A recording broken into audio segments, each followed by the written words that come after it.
നമസ്കാരം സാറേ, ഞാനൊരു സംശയം ചോദിക്കാൻ വേണ്ടി വിളിച്ചതാണേ. എനിക്ക് മീറ്റർ റെൻറ്റ് കൂടാണ്ട് ഫ്യൂവൽ സർചാർജ് എന്നും പറഞ്ഞു പറഞ്ഞണം 52 രൂപ 63 പൈസ വന്നായിരുന്നേ.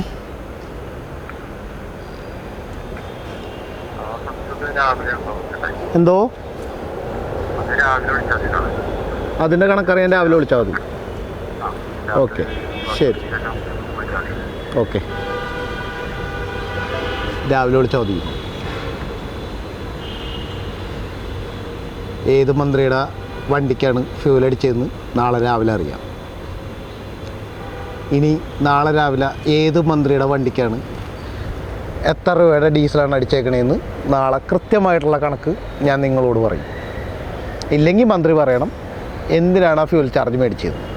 മന്ത്രി മാത്രമല്ല, എന്നെ കഴിഞ്ഞ ദിവസം അവിടെ ഇരുന്ന് പറഞ്ഞ ഒരാളുണ്ടല്ലോ, എന്താണ് അയാൾ, പഴയ ഇടുക്കിയിലെ കളക്ടർ. ഇടുക്കിയുടെ കളക്ടർ പറഞ്ഞു പോയല്ലോ. KSEBിയുടെ റെഗുലേറ്ററി കമ്മീഷൻ്റെ ചെയർമാൻ. ഇനി അദ്ദേഹത്തിൻ്റെ വണ്ടിയിലാണോ അടിക്കുന്നതെന്ന് എങ്ങനെയാണെങ്കിലും കണക്ക് ഫ്യൂവൽ എക്സ്പെൻസ് ആയിട്ട് ഞാൻ കണക്ക് കൂട്ടിയിട്ടുള്ളൂ. അല്ലാതെ ഞാൻ 1ാം ക്ലാസ് മുതൽ 10ാം ക്ലാസ് വരെ പഠിച്ചപ്പോഴും അല്ലെങ്കിൽ ഇനി അതിന് മേളിലോട്ട് പഠിച്ചപ്പോഴും കേരളത്തിൽ വൈദ്യുതി ഉൽപ്പാദിപ്പിക്കുന്നത് പച്ചവെള്ളത്തിൽ നിന്നാണ് എന്ന് തന്നെയാണ് പറഞ്ഞത്. അതുകൊണ്ടാണ് മറ്റേ സിനിമയിൽ ദിലീപ് ചോദിച്ചത്, നിങ്ങൾ വൈദ്യുതി മന്ത്രിയായിട്ട് നിങ്ങൾ വൈദ്യുതി എങ്ങനെ ഉൽപ്പാദിപ്പിക്കണമെന്ന് ചോദിച്ചപ്പോൾ അത് വെള്ളത്തിൽ നിന്നാണെന്ന് പറഞ്ഞില്ലേ. എന്താ വെള്ളത്തിൽ നിന്ന് കറണ്ട് അടിക്കാത്തതെന്ന് ചോദിച്ചു കഴിഞ്ഞപ്പോൾ അത് കറണ്ട് ഉൽപ്പാദിപ്പിക്കുന്നുണ്ടല്ലോ എന്ന് ചോദിച്ചില്ലേ. പിന്നെ എന്തിനാ ഫ്യൂവല്, ജനറേറ്ററൊന്നും മറിക്കില്ലല്ലോ അവിടെ. അപ്പോൾ അതുകൊണ്ടാണ് ഞാൻ പറഞ്ഞത് എനിക്ക് ക്ലാരിഫിക്കേഷൻ വേണം. ഞാൻ നിങ്ങൾക്ക് ആ ക്ലാരിഫിക്കേഷൻ തരും.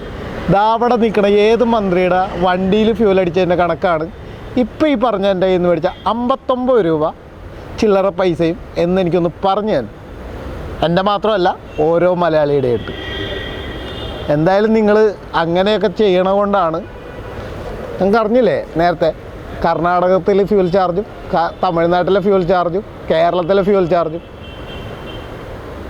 നാളെ ഇങ്ങനെയാണ് പോക്കെങ്കിൽ ഇവരുടെയൊക്കെ ദൂരത്തിനും ആർഭാടത്തിനുമായിട്ട് നാളെ അണ്ടർവെയർ ഇടുന്ന ഓരോ മലയാളിക്കും 10 രൂപ ടോള് അല്ലെങ്കിൽ സെസ് എന്ന് പറഞ്ഞ് വരും.